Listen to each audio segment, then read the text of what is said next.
His bedroom was unnervingly quiet when she said it, just 5 words that changed everything. "I'm leaving him tonight." The oak armoire we'd been struggling with stood half-moved between us, dust particles dancing in the late afternoon sunlight, streaming through half-drawn curtains. Eyes found mine across the emptiness of her marriage bed, tears gathering along her lower lashes like morning dew. My pulse thundered in my ears. I wasn't supposed to be here, not alone with her, not witnessing her breaking point, not becoming an accomplice to her escape. I inhaled sharply, catching the faint jasmine of her perfume mingling with the mustiness of disturbed furniture. My hands trembled. 20 minutes ago, I'd been just an assistant manager at Brighton Hardware Supply, a nobody with a pickup truck doing a favor for the boss. Now, I stood frozen, watching Malcolm Brighton's wife of 20 years prepared to vanish from his life with my help. "To be at the charity gala until midnight," she whispered, her voice catching. A single tear slipped down her cheek, leaving a glistening trail I couldn't look away from. Been planning this for months. My mind raced through the consequences. My job? Certainly gone. My reputation in this town? Destroyed. All the trust Malcolm had placed in me when he called that afternoon. "Ronan, can you help Noelle move some furniture? I'm tied up at this event," shattered, beyond repair, yet beneath my panic blazed something unexpected. Resolve. The slight tremble in Noelle's hand as she brushed hair from her face. The faded bruise peeking from beneath her sleeve that she quickly covered. The hollow emptiness behind her smile at every company function. It all suddenly made terrible sense. "What do you need me to do?" I heard myself ask, my voice steadier than I felt. Relief flooded her expression as she stepped toward me. "To be gone before he gets home." The floor creaked beneath her feet, the only sound besides our breathing in that vast, coldly elegant house that had never felt like a home. I nodded, knowing in that moment I'd crossed a line I couldn't uncross. I was no longer just Ronan Meyer, the reliable assistant manager who'd moved from Nebraska 3 years ago. I was becoming something else, entirely her accomplice, her protector, perhaps her salvation. I was just an average guy living in a modest bungalow on the outskirts of Denver, the kind of place where the bathroom door stuck in humid weather and the kitchen cabinets never quite closed right. But it was mine. All 800 square feet of Itand after 3 years in Colorado. It had begun to feel like home. Every weekday morning followed the same routine. Coffee from the corner shop. It's a 20-minute commute to Brighton Hardware Supply. And 8 hours of inventory management, staff scheduling, and customer complaints. As assistant manager, I earned enough to pay my bills with a little left over for my savings account. Nothing extraordinary about Ronan Meyer, just another face in the crowd trying to build something resembling a life. My boss, Malcolm Brighton, was a different story entirely. He commanded attention when he entered a room 6'3" with silver-streaked dark hair and custom suits that cost more than my monthly rent. Malcolm had built Brighton Hardware from a single storefront into a regional chain with 14 locations across 3 states. His office wall displayed photos of him shaking hands with the governor, the mayor, even a senator. "Ronan, results matter. Everything else is noise," he'd tell me during our weekly meetings, his voice resonating with the confidence of someone who'd never truly failed at anything. Malcolm spoke and people listened. He pointed and things happened. Success seemed as inevitable as gravity. The first time I met his wife Noelle was at the company Christmas party 2 years ago, while Malcolm held court near the bar, telling animated stories about golf games with suppliers. She stood by the Christmas tree, a glass of red wine barely touched in her hand. I remember noticing how she smiled at everyone who approached her, yet somehow seemed utterly alone in that crowded room. "You must be Ronan," she'd said when I awkwardly introduced myself. "Malcolm mentioned you've been doing wonderful work with the inventory system." Her voice was warm, with a hint of a southern accent that had mostly faded. "Just doing my job." "Ma'am," I'd replied. Immediately cringing at how formal I sounded, she laughed a genuine sound that didn't match the distant look in her eyes. "Please, call me Noelle. Ma'am makes me feel ancient." At subsequent company events, I began to notice the pattern. Malcolm, always surrounded by admirers and business associates. Noelle, always slightly apart, making polite conversation, but never quite connecting.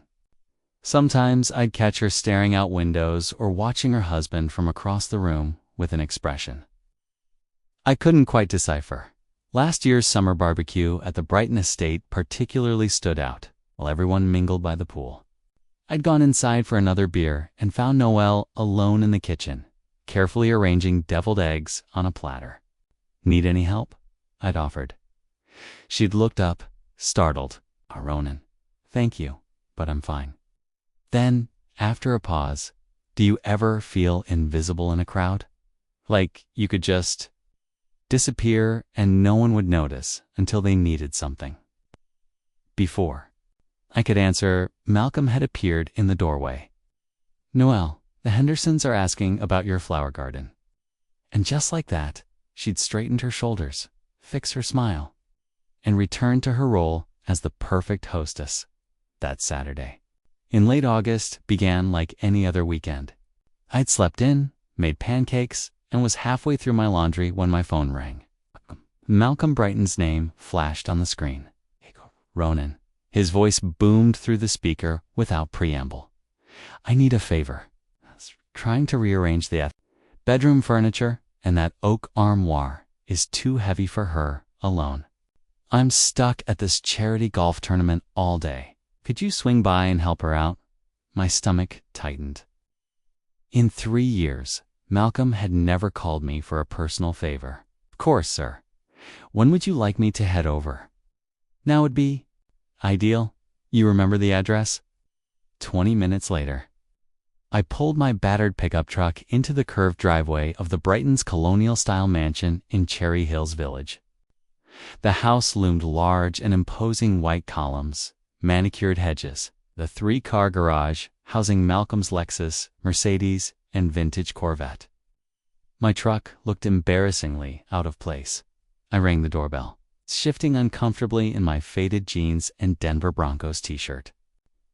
When the heavy oak door swung open, Noelle stood before me in gray yoga pants and an oversized white blouse. Her honey blonde hair was pulled back in a messy ponytail. And without her usual makeup, she looked younger, more vulnerable. "Ronan," she said, relief evident in her voice. "Thank you for coming." As I stepped inside, the vast emptiness of the house struck me immediately. No TV murmuring in the background, no music playing.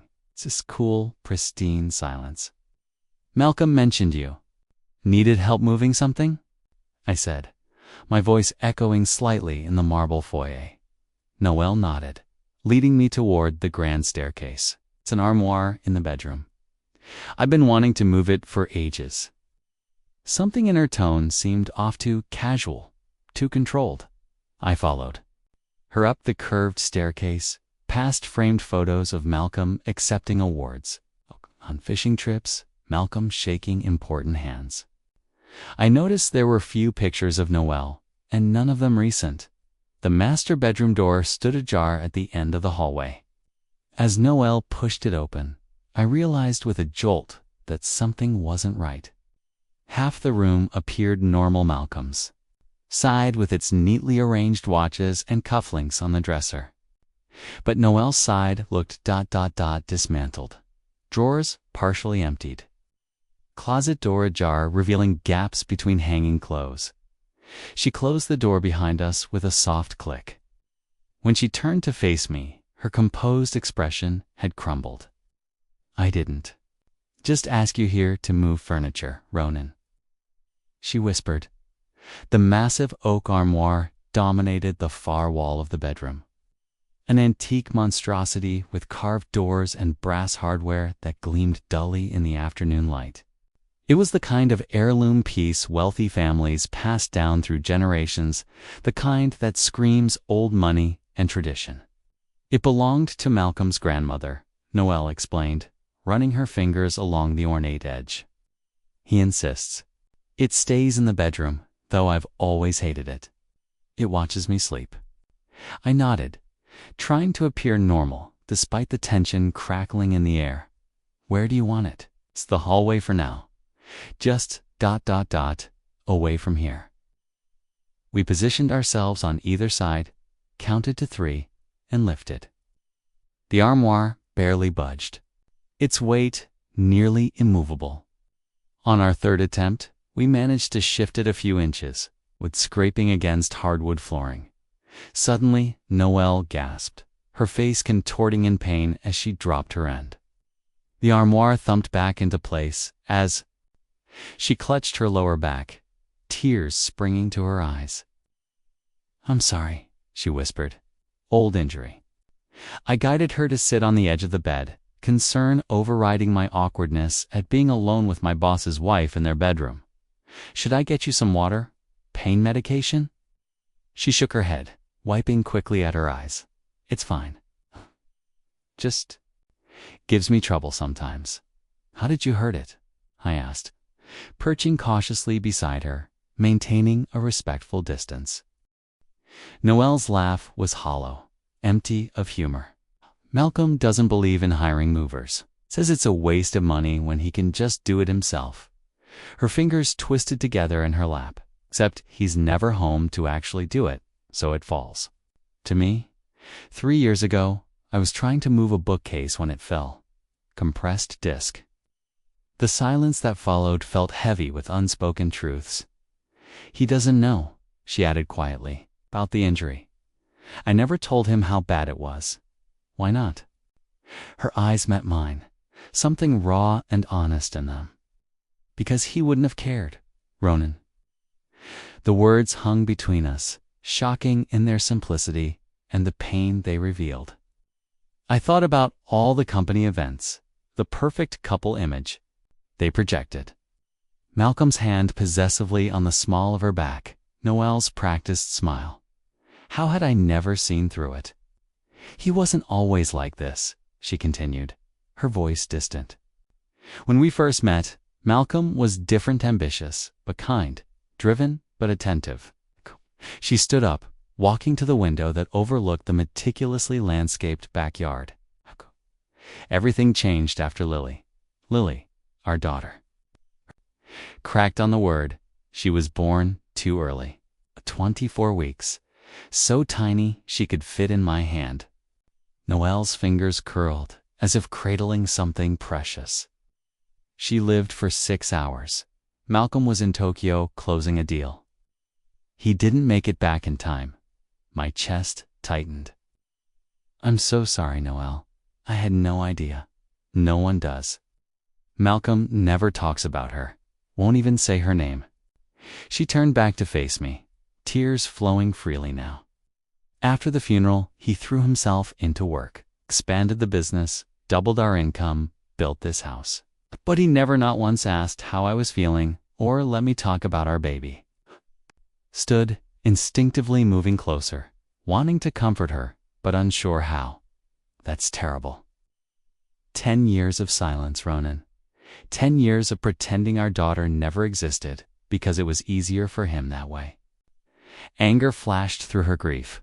"Do you know he had her name removed from the family Christmas card list his secretary keeps? It's like she was just an error to be corrected."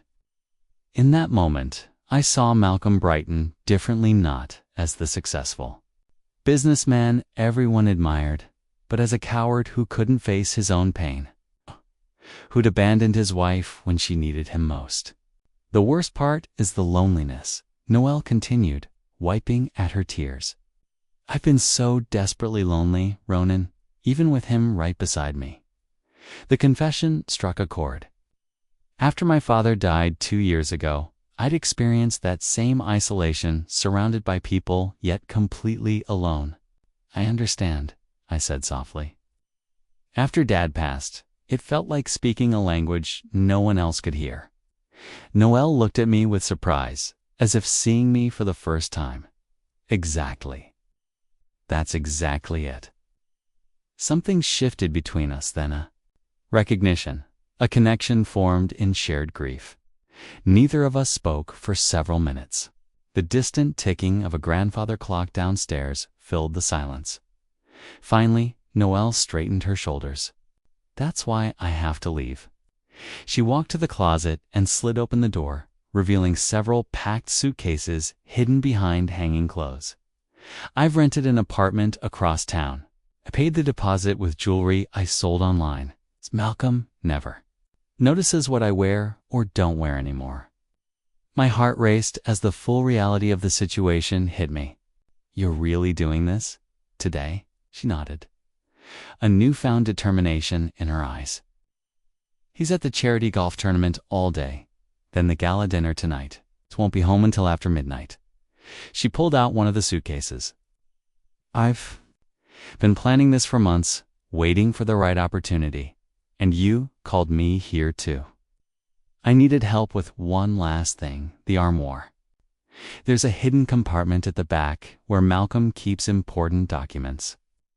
My birth certificate, our marriage license, my grandmother's jewelry. She met my gaze steadily. I didn't plan on telling you any of this.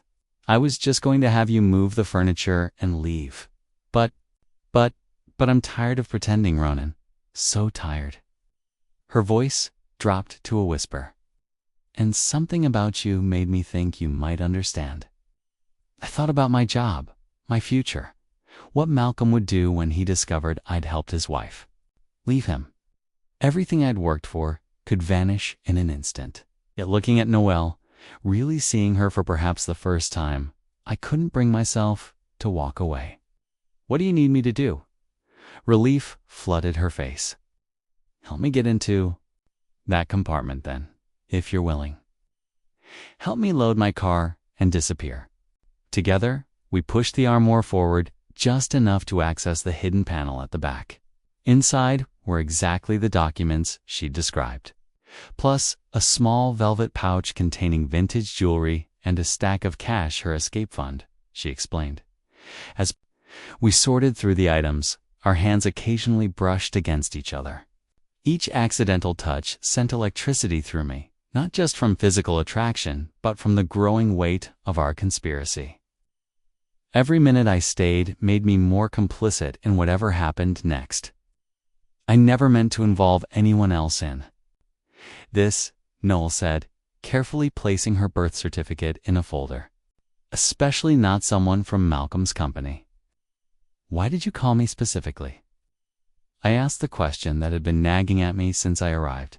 She paused, considering. Because you see people, Ronan? Really see them? It's at every company function. You're the one who notices when someone needs a refill, when someone's standing alone, when someone's uncomfortable. You noticed me when no one else did. Her words touched something deep inside me, longing to matter, to be significant in someone's story. All my life, I'd been background noise, the reliable assistant, the dependable son, the forgettable ex-boyfriend. Now, suddenly, I was essential to Noelle's freedom, her future. There's something else you should know, she said, her voice dropping. Malcolm, ... he hasn't been faithful. I found messages on his phone last year, a woman from the Denver office. Revelation shouldn't have surprised me. There had been rumors at work, but hearing it confirmed made my blood boil. I'm sorry. Don't be. It was the permission I needed to finally leave. She closed the last suitcase with a decisive click. So now you know everything. I'll understand if you want to walk away, Ronan. This isn't your battle. I thought about returning to my empty apartment, pretending this afternoon never happened. Continuing to work for a man I now despised. Then I thought about Noelle, trapped in this beautiful prison of a house for another decade. Dying inside a little more each day. I'm not going anywhere, I said firmly. Tell me what's next. I still remember the day I realized my marriage was over. Noelle said, as we carried the last of her suitcases down the sweeping staircase. It wasn't when I found the messages from that woman, or even after Lily died. It was on our 15th anniversary. She set the suitcase down in the foyer, her eyes fixed on some distant memory. Malcolm took me to this expensive restaurant downtown, the kind with tiny portions and French names no one can pronounce. He spent the entire dinner on his phone, barely looking at me. When dessert came, he pushed a jewelry box across the table without a word. I placed my load beside hers, our growing pile of luggage, a physical manifestation of her escape plan. What was it? Diamond earrings, identical to the ones he'd given me the year before. Her laugh was soft, sad. He didn't even remember. When I pointed it out, he just said, "Keep both pairs then." That's when I knew I wasn't a person to him anymore. It was just an obligation, a box to check. The grandfather clock in the hall chimed 5 times, each resonant note echoing through the empty house. We had hours before Malcolm returned, yet anxiety twisted in my stomach. "We should hurry," I suggested. "Get everything loaded before dark." Noelle nodded, but didn't move. Instead, she reached out and gently touched my arm. "I need to ask you something, Ronan, and I need you to be completely honest." I swallowed hard, suddenly nervous. Of course. "Why are you really helping me? You're risking your job? Your reputation? Malcolm could destroy your career with one phone call." Her eyes searched mine, looking for hidden motives. These people would have made an excuse and left the moment they realized what was happening. The question caught me off guard. Why was I helping her? Was it attraction? Pity? Some misguided hero complex? "I know what it's like to feel trapped," I finally answered. After my dad died, I stayed in a relationship that was slowly crushing me because I was afraid of being alone. By the time I finally ended it, I barely recognized myself. I met her. Gazed directly. "Everyone deserves a chance to start over, Noelle, including you." Something passed between us, then understanding. Connection. Perhaps something deeper. Before either of us could speak, Noelle's phone chimed with a text message. She glanced at it, her face paling. "It's Malcolm. The tournament ended early due to rain. He's going straight to the gala." She looked up, panicked. "We have to hurry. He sometimes stops home between events to change." We sprang into action, all conversation forgotten, as we loaded her suitcases into the trunk of her modest Audi, parked in the 3rd bay of the garage where Malcolm never ventured. Each trip between house and car felt more dangerous than the last, the weight of what we were doing growing heavier with every passing minute. Back in the bedroom, Noelle made one final sweep, grabbing a framed photo from her nightstand, her parents. Longed to see stand a small stuffed rabbit I hadn't noticed before. "Lily's," she explained, seeing my questioning look. "The only thing I have of hers."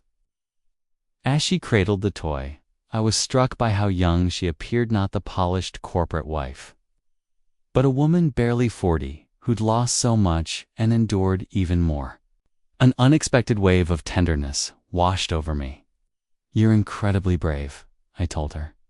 "Most people live their entire lives never finding the courage to do what you're doing right now." Noelle looked up, her eyes shining with unshed tears. "I don't feel brave, I feel terrified." Without thinking, I stepped forward and wrapped my arms around her. She stiffened momentarily, then melted into the embrace, her head resting against my chest. We stood like that for several heartbeats, as 2 broken people finding comfort in each other's damage. When we pulled apart, her cheeks were flushed. "I should finish the letter," she said, voice slightly breathless. While I did one last check of the closets, Noelle sat at Malcolm's desk in the study, penning her goodbye. I tried not to watch, to give her privacy in this most intimate of acts, but couldn't help noticing how her hand trembled as she wrote. "It's strange," she said, without looking up. I've composed this letter 100 times in my head over the years. But now that I'm actually writing it, I can't find the right words. Just tell the truth, I suggested. You deserve that much. She nodded, signed her name with a flourish, and sealed the envelope. Malcolm Brighton was all she wrote on the front. The house was growing darker as evening approached. Shadows lengthening across the expensive furniture and pristine floors. Everything was ready. Noelle's car was packed, her letter written, her new life waiting just across town.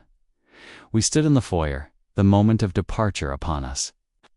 Noelle placed the letter prominently on the hall table where Malcolm couldn't miss it. Once I walk out that door, there's no going back, she whispered. Fear and determination battling in her voice. I reached for her hand, squeezing it gently. You don't have to do this alone. Can follow you in my truck, help you unpack, make sure you're settled. She turned to face me fully, her free hand rising to cup my cheek. The touch was electric, intimate in a way that transcended physical attraction. Why does it feel like I've known you forever, Ronan Meyer? My heart hammered against my ribs as I covered her hand with mine. Maybe in another life, we did. For one breathless moment, the air between us crackled with possibility. Then, Noelle leaned forward and pressed her lips softly against my cheek, so close to the corner of my mouth that I felt the warmth of her breath.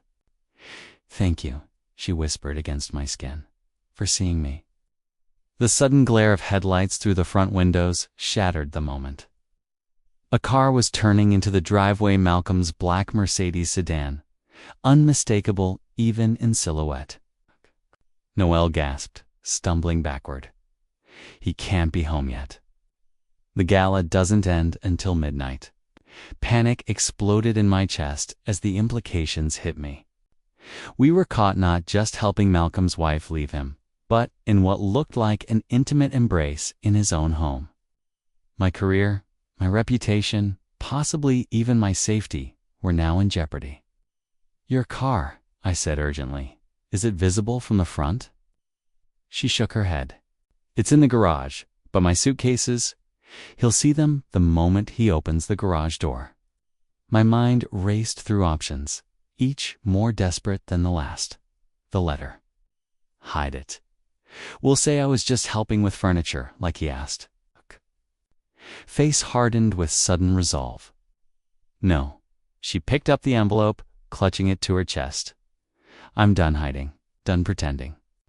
If he's home early, then he can hear it from me directly. The car door slammed outside.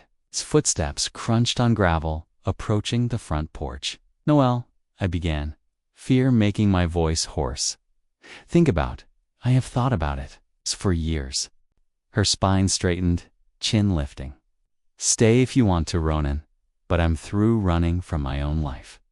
The door handle turned, the heavy oak door swinging open to reveal Malcolm Brighton in his golf attire, phone pressed to his ear. He froze mid-sentence at the sight of us standing in his foyer, his assistant manager and his wife, suitcases at their feet, tension crackling between them. I'll call you back, he said into the phone, slowly lowering it while his eyes narrowed. Taking in the scene before him, the moment stretched, taut and dangerous as a wire about to snap. Malcolm's gaze moved from me to Noelle, then to the suitcases between us. The silence in the foyer grew heavier with each passing second, charged with the electricity of an approaching storm. What's going on here? His voice was dangerously calm, controlled in a way that made my stomach clench. This wasn't the boisterous, commanding Malcolm from the office. This was something colder, more calculated. Before I could stammer out an explanation, Noelle stepped forward, letter extended in her slightly trembling hand. I'm leaving you, Malcolm. He didn't take the envelope, just stared at it as if it were a snake poised to strike. Leaving me, he repeated flatly. Then his eyes snapped to me. And you're helping her? My own employee? The accusation in his tone made my cheeks burn with a mixture of shame and defiance. Mr. Brighton, Ronan, has nothing to do with my decision, Noel interrupted. I asked him to help move some furniture, that's all. Malcolm's laugh was harsh, humorless. Furniture? Is that what we're calling it now? He gestured at the suitcases. You expect me to believe this is innocent when I walk in and find you two looking like teenagers caught by the principal. My fists clenched at the insinuation. Sir, it's not what you think. I was just undermining me. Just betraying my trust. Malcolm's voice rose with each word, his facade of control slipping. I made you, Meyer. You were nothing when I hired you, a college dropout with a resume full of retail jobs. Now, you think you can walk into my house and steal my wife? Nobody's stealing anyone, Noel said firmly. I'm a person, Malcolm, not a possession. And this hasn't been a marriage for years, since been a prison sentence. Malcolm's face contorted with anger. He took a step toward her, and I instinctively moved between them. The action wasn't lost on Malcolm, whose eyes narrowed dangerously. So it's like that, is it? He looked between us again, something calculating replacing his rage. Noel, sweetheart, let's discuss this privately. Send the boy home. The endearment sounded wrong coming from his mouth, artificial and manipulative. I glanced at Noel, whose face had hardened at his tone. There's nothing to discuss, she replied. I've made my decision. Have you? Malcolm's voice softened, suddenly becoming the charming, persuasive tone I'd heard him use to close difficult deals. After 20 years, you'd throw everything away without even talking to me. What about our life together? Our plans? I watched Noel's expression flicker. With uncertainty and a cold fear gripped me. Malcolm was good at this, bending people to his will and making them doubt themselves. What plans, Malcolm? She finally asked. Your plans. Always your plans. That's not fair, he countered, taking another step closer. Everything I've built has been for us, for our future. For you, Noel corrected. Lily wasn't in your plans, so you erased her. I wasn't really in them either, just the idea of me. It's a perfect wife in your perfect life. At the mention of their daughter's name, Malcolm's expression darkened. Don't bring her into this. Why not? She's the heart of it all, isn't she? I couldn't control what happened to her, so you pretended she never existed. Just like you'll try to erase me when I'm gone. Malcolm's composure cracked completely. This is ridiculous. You're upset, emotional. We can work through this, he shot me a venomous look. Once certain influences are removed, I think you should listen to her, I said quietly, finding my voice at last. Malcolm's attention snapped fully to me, his eyes cold with fury. You're fired, Meyer. And when I'm done, you won't find work sweeping floors in this state. Get out of my house. The threat should have terrified me, my livelihood, my future, everything I'd worked for hanging in the balance. Yet standing there in that opulent foyer, watching this man try to manipulate his way out of facing his own failures, I felt strangely calm. No, I said simply. The single word seemed to echo in the space between us. Malcolm blinked, genuinely, shocked at my defiance. What did you just say to me? I said, no, I'm not leaving Noel alone with you. I straightened my shoulders, meeting his gaze directly. Fire me if you want. Blacklist me. But right now, I'm staying right here until she's safely away from you. Malcolm's face flushed dark red. For a moment, I thought he might physically attack me. Instead, he turned to Noel, his expression shifting to wounded disappointment's another. Calculated move. Is this really what you want? Destroy our marriage for ... This. He gestured dismissively at me. What will people think? What about your parents' memory?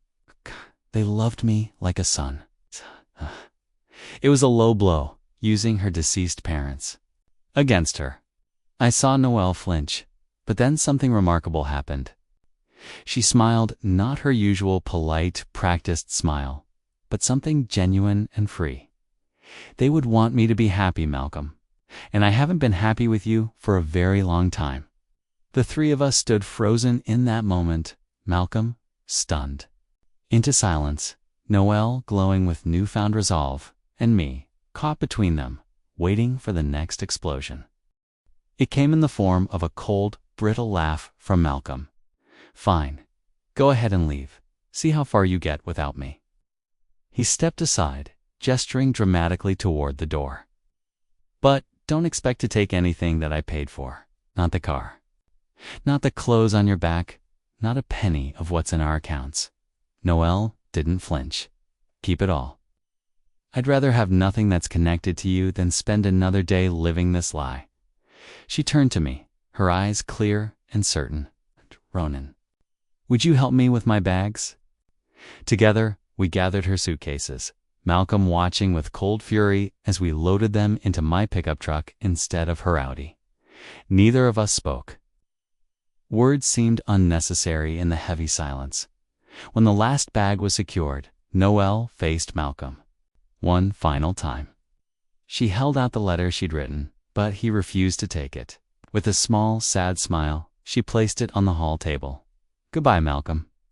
He didn't respond, just stood in the doorway like a statue, his face a mask of wounded pride and barely contained rage. As we walked down the driveway toward my truck, the tension in my shoulders began to ease. The evening air felt fresh against my face, sweet with the scent of late summer flowers and possibility. Noelle paused at the passenger door, looking back at the grand colonial house with its perfect symmetry and cold emptiness. 10 years, she murmured. I wasted 10 years trying to fix something that was never whole to begin with. Not wasted, I corrected gently. Those years brought you here, to this moment. To freedom. Her smile then was worth whatever consequences awaited my job loss, reputation damage, Malcolm's vengeful pursuit. As I started the engine and pulled away from the curb, caught a glimpse of him still standing in the doorway, watching us disappear. We drove in companionable silence, the weight of what we'd done settling around us like a comfortable blanket. Finally, Noelle spoke. What happens now, Ronan? It was the question hanging between us, not just about tonight or tomorrow, but about us, this unexpected connection forged in crisis and courage.